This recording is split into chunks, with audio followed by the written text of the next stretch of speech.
After a moment of internal reflection, he added, "He is simply a better man than I am." "Self-doubt? I never thought I'd see it in you," Margaret teased, placing her hand lightly upon his arm. "But I am happy that they seem well suited to one another." He examined her hand as if considering his next move, so she pulled it back. "The boy deserves a fine marriage.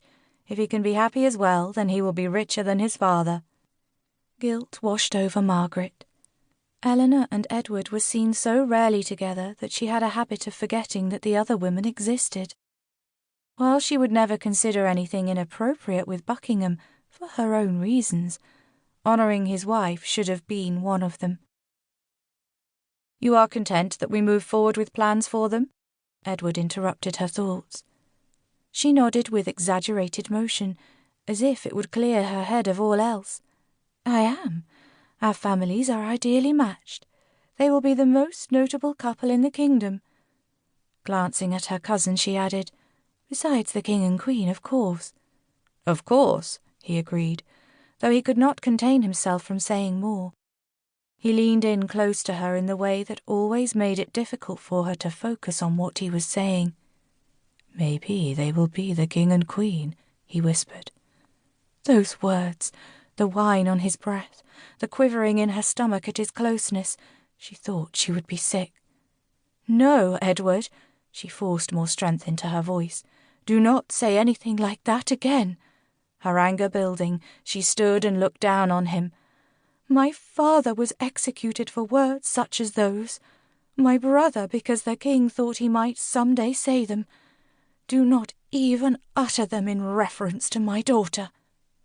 Her hands were on her hips, and the fire glowed behind her, making her appear to be a demonic vision, at least to anyone besides Edward Stafford. He laughed. Margaret wavered in her conviction, and her arms fell limp to her sides. She felt foolish, and turned to pour more wine in order to give herself a moment free of his mocking face. "Margaret?" How had she not heard him rise and move behind her? He was too close, with his hands on her arms, almost embracing her as no man, save Richard, had ever done. Her limbs were frozen and her words caught in her throat. "You misunderstand me," he said, in a voice so low and deep she swore she could feel it vibrating inside her. "I know they will rule." She swallowed. "You know what the monks have told me." His breath warmed her neck and excitement pulsed through her. "It will be you and I, Margaret, and our children will follow us." Margaret closed her eyes. She would not be swept up in this. She was not her father. She pulled herself from his grip and turned to face him. "And where will your wife be while we rule England? Where will Henry Tudor be? Do you think he is simply going to hand you his crown?" She allowed the mockery that Edward usually utilized to saturate her own questions, but he only smiled knowingly. He stepped toward her again, keeping his voice seductively low. "Henry will die with no heir. Surely you see that." He stopped short of touching her. "Who is higher in the kingdom than you and I?" "I," Margaret faltered. She didn't know what would happen if Catherine failed to birth a son. She hadn't allowed herself to consider it. "Henry has sisters. Surely they were not men, like Edward was." She did not finish. "You understand now," he said, wrapping his arms around her.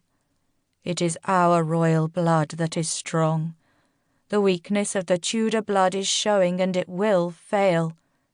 His face was inches from hers, and she forced herself not to prepare for his kiss. She would not close her eyes, would not part her lips. "I will give you time," he said, releasing her. Edward was gone from the room before she could catch her breath.